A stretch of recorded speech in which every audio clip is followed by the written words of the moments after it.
Shema Yasher Allah Yahweh Allah Hayanawa Yahweh Echad. Shema Yasher Allah Yahweh Allah Hayanawa Yahweh Echad. Brakati Yahweh, Brakati Yahushai, Brakati Yahweh, Brakati Yahushai. Call on La Abanawa Yahweh, Ba'ashem Yahushai, Ba'ashem Racha HaKodash.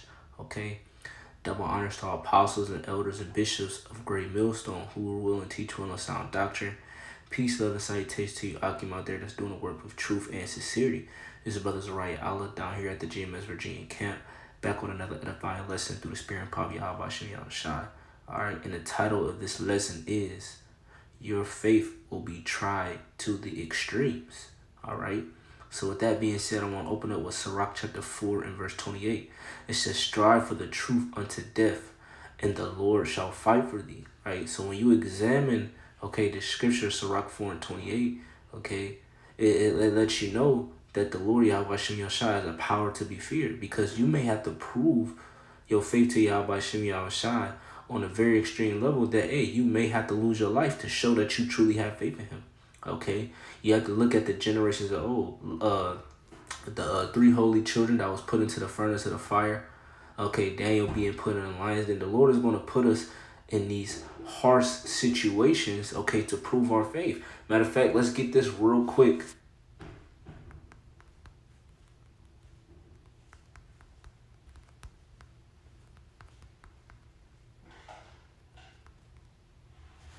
This is 1 Peter chapter 4 and verse 18. It says, and if the righteous scarcely be saved, where shall the ungodly and sinner appear? Right, so scarcely, okay, meaning in the neck of time that the Lord comes just when about that, hey, you may perish.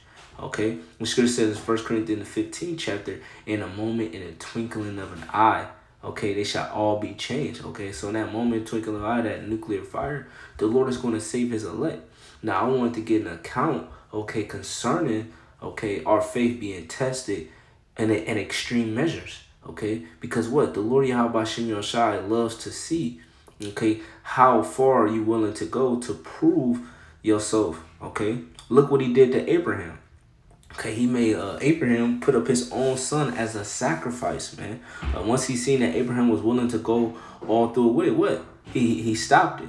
All right, so before I further ado, let's just go right into it. This is the book of Maccabees, 2nd Maccabees, in the 7th chapter. I'm going to brush through it and then jump down, but just bear with me. It's a little lengthy, but hey, it's truly edifying, man. And this is a great example of the spirit that we need to be in, okay, when it comes to these end times, okay, concerning the MOTB and so on and so forth, man. We're really going to be put to the test. Right?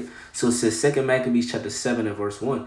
It says, it came to pass also that 7 brethren with their mother were taken and compelled by the king against the law to taste swine's flesh, and were tormented with scourges and whips. Right? And that king being Antiochus Epiphanes the fourth. Okay, that wicked damn king that came out of the line of the Seleucids. Okay, one of the 4 generals of Alexander the Great. Okay, and this is at the time of the Grecian Empire during the Hellenization period that Benjamin, Judah, and Levi had to suffer through. Okay, so hey, that's why when you read in the New Testament, neither Jew nor Greek and so on and so forth, this is because of the history that had happened. They were Hellenized. They was forced to do these certain abominable acts. Okay, and tasting swine's flesh, which is pork, is one of those acts that they were forced to do or be put to death. Right? So it says verse 2, but one of them that spake first said, what wouldest thou ask or learn of us? We are ready to die rather to transgress the laws of our fathers. Right? So they're striving for what they believe in. Okay? And they believe in the law, statutes, commandments, and they believe in Yahweh Shem Yahushai that this is the righteous way to go. And if I have to die like a man, okay, to uphold my integrity, okay, of serving Yahweh Shem Yahushai, then they were willing to do that. So continuing on, I'm going to read verse 2 again. It says, but one of them that spake first said thus, what wouldest thou ask or learn of us? We are ready to die rather than transgress the laws of our fathers. Then the king, being in a rage, commanded pans and cauldrons to be made hot, which forthwith being heated, he commanded to cut off the tongue of him that spake first, and to cut off the uttermost parts of his body, the rest of his brother and his mother looking on. Right. So he basically made an example, okay, out of the first brother. Okay, the same thing that they did, okay, at the plantation slavery, man. Okay, they grabbed the biggest man, the strongest fellow, right, and they butt braked him, made an example in front of his wife, his children, his mothers, and so on and so forth, basically to put fear, okay, on you so-called Negroes, man. Okay, same they using the same tactic in the Grecian Empire that they use here in America, man. Okay, but what? This didn't shake them up, man. They were looking, and all it did was boost their faith because they saw how courageous, okay, their brother was. So continuing on, it says, verse 5, now when he was thus maimed in all his members, he commanded him being yet alive to be brought to the fire. So he was burnt alive, and to be fried in a pan, as a vapor of the pan was for a good space dispersed. They exhorted one another with the mother to die manfully, saying thus, the Lord power looketh upon us, and in truth have comfort in us. As Moses is in his song, which witnessed to their faces, declaring, saying, and he shall be comforted in his servants. Verse 7, so when the first was dead after this number, they brought the second to make him a mocking stock. And when they had pulled off the skin of his head with the hair, they asked him, wilt thou eat before thou be punished throughout every member of thy body? So they asked him, the second one, okay, hey, is you going to eat this flesh, or you going to perish, okay, throughout your body just like your brother did, okay? And this was his reply. But he answered in his own language, right? Because you have to remember, these are Hebrew Israelites. They spoke in the Lashawan Kodash, which means what? The holy tongue, okay? So with that being said, okay, they were speaking Hebrew, all right? It said, but he answered his own language and said, no, which in the Hebrew is la'ah. It says, wherefore he also received the next torment in order as a former did. So, hey, he said no, and he took that torment like a man. So you have to really let these scriptures resonate with you. Hey, this damn devil is he's gonna show his horns in these last days, man. So if you're not in the same spirit of these men, okay, then you need to do some self-examination and ask the Lord to give you more faith, okay, to be able to endure whatever you may have to go through in Jacob's trouble or in the hour of temptation, right? So it says, verse 9, and when he was as the last gasp, he said, thou like a fury takest us out of this present life, but the King of the world shall raise us up, who have died for his laws unto everlasting life. After him was a third made a mocking stock. Right, so basically going into the simple fact, hey, even though they died, the Lord Yahweh Shai is going to be able to raise them up, man. Okay, so you can't fear death. And that's ultimately what Esau is going to force upon you, is death and basically torment of this flesh and so on. But he's only doing us a favor, man, because only this flesh feels pain. The spirit cannot feel pain. Okay, so the Lord can have it to where you be tortured in the eyes of everybody else, but he could take your spirit out of that flesh, and you won't feel anything, man. Okay, but what, you have to have faith unto Yahweh Shem Yashai unto death, man. Okay, just like how he can put on these put you to sleep doing these different surgeries and so on and so forth, so you don't feel what's happening unto your body. The Lord can use the same thing, man. Okay, you know how powerful our power is, man. Okay, you cannot limit him, man.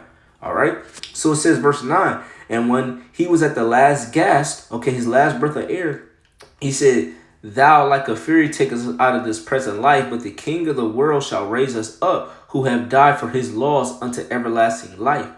After him was a third made a mocking stock, and when he was required, he put out his tongue, and that right soon, holding forth his hands manfully, and said courageously, these I had from heaven, and for his laws I despised them, and from him I hope to receive them again. Okay, so hey, man, he despised the laws, okay, of the Grecians, okay, and what, he kept the laws, statute, commandments that was given by his forefathers, man, okay, via Yahweh Shem Yahushua.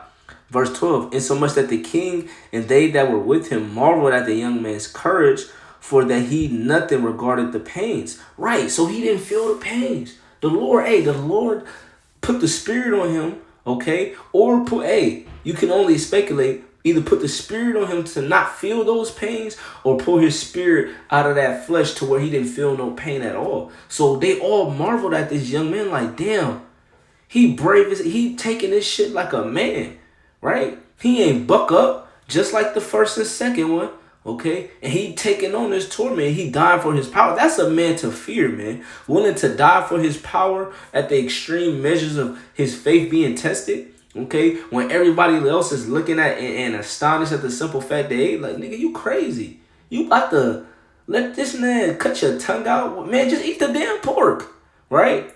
But that's how Jake think, man. They want to take the easy way out, man. Okay, because I guarantee you, man, hey, when these times come upon us, Jake is going to fold like a lawn chair, man. Okay, and what, the elect, okay, the elect men of Yahweh Shem Yahshua, they're going to show that same courage, okay, and hold fast to their faith, man, because they believe on the scriptures and they believe wholeheartedly on Yahweh Shem Yahshua, and that's what counts, your faith, because by faith and grace you are saved, not by the works of the law, man.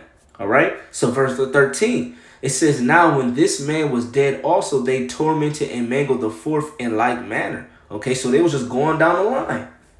It says, verse 14, so when he was ready to die, he said thus, it is good being put to death by man to look for hope from Yahweh to be raised up again by him. As for thee, thou shalt have no resurrection to life. So, man, he telling him, look, we going to come back. All right, we going to come back. We may die in this flesh now, but the Lord is going to raise us up and we're going to come back again. And you're going to have to deal with us again. Okay, more of the story. Verse 15, afterward they brought the fifth also and mangled him. Then also, Salakia, then looked he unto the king and said, thou hast power over man, thou art corruptible. Thou doest what thou will, yet think not that our nation is forsaken of Yahweh. Right, so don't just think because you're able to put us to death that the Lord has forsaken us. No, the Lord is using these men as vessels, okay, for what? For us, okay? Because like the scripture says in Sirach 2:10, look at the generations of old. Okay, they called upon Yahweh Shem Yahshua. They was not forsaken, even though that they had to live out through that judgment, okay, and take upon that cross, same like Yahweh Shai, they was not forsaken, man.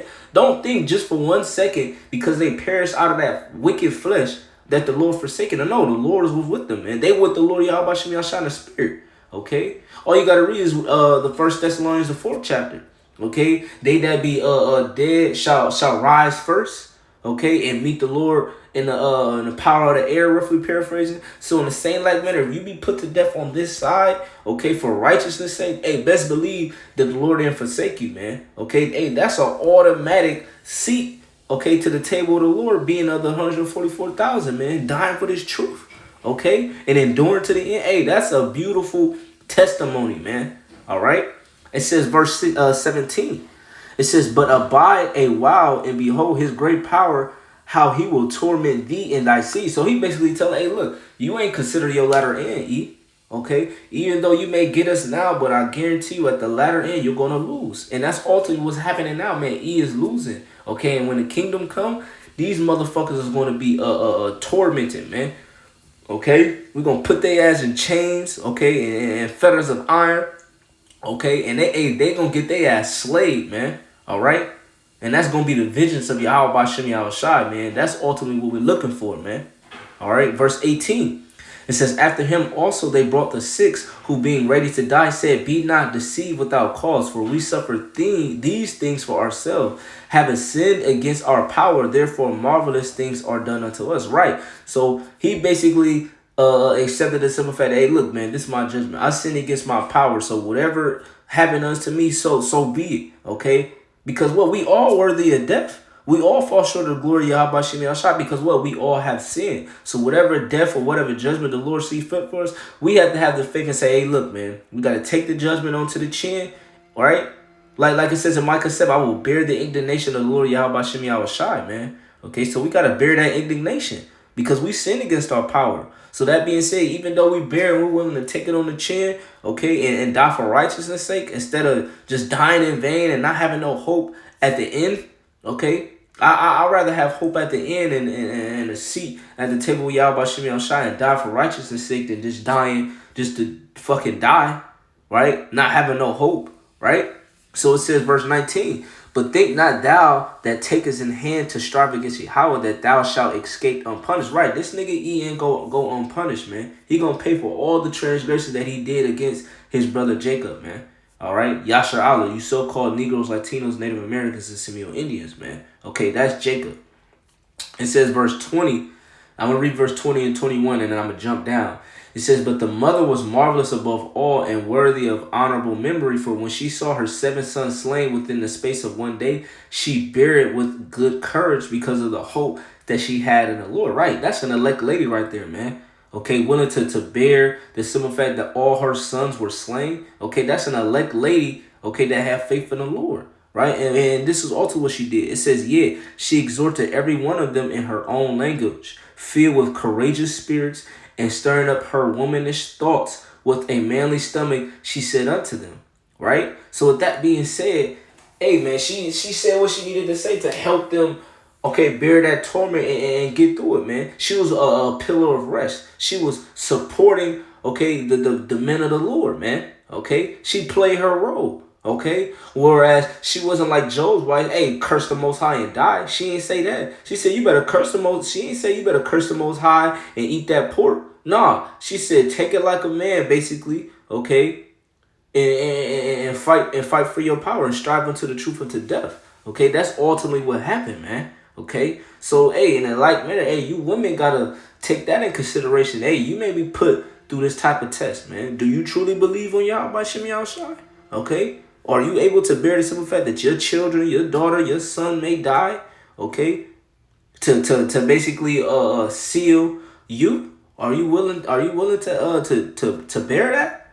Right? This is not an easy thing to serve Yahweh Shem Yahushua, man. All right. So it says, yeah, she exhorted every one of them in her own language, filled with courageous spirits, and stirring up her womanish thoughts with a manly stomach. She said unto them, I'm going to read this too, Salaki. I cannot tell you ye came into my womb, for I neither gave you breath nor life, neither was it I that formed the members of every one of you, but doubtless the creator of the world who formed the generation of man and found out the beginning of all things will also of his own mercy give you breath and life again, as ye now regard not your own self for his law's sakes. Right. So they didn't try to save themselves, man. Okay. They ain't try to save themselves. Okay, they took it on like a man for the sake of the law, statutes, commandments that was given unto them, man. All right. So I'm gonna jump down to verse 29, and this is the pretty much the point. All right. It says, "Fear not this tormentor, but being worthy of thy brethren, take thy death that I may receive thee again in mercy with thy brethren." Hey, how she gonna receive them again? Hey, doing the reincarnation, man. Okay, she gonna receive them again because what? In that lifetime, they was willing to do whatever it takes, okay, to basically please Yahweh Shem Yahushua. So it says, verse 30, while she was yet speaking these words, the young man said, "Whom wait ye for? I will not obey the king's commandment, but I will obey the commandment of the Lord that was given unto our fathers by Moses. And thou that hast been the author of all mischief against the Hebrews shall not escape the hands of Yahweh. For we suffer because our sins." Right? So the reason why they going through this or whatever is because of the sins, right? So, hey, we all have sins. So you don't know what test the Lord, Yahweh Shem Yahushua, is going to put you through. But you just have to have faith, hey, and see it through. Going through that straight gate. Verse 33, "And though the living Lord be angry with us little while for our chastening and correction, yet shall he be at one again with his servants." Yeah. So even though we're going through this chastisement, this correction, hey, that means that the Lord Yahweh Shem Yahushua is dealing with you, man. Okay. And if you be able to endure the chastisement and correction, hey, you of the elect. Period, point blank. All right. But what? Hey, you got to endure to the end. Verse 34, "But thou, O God,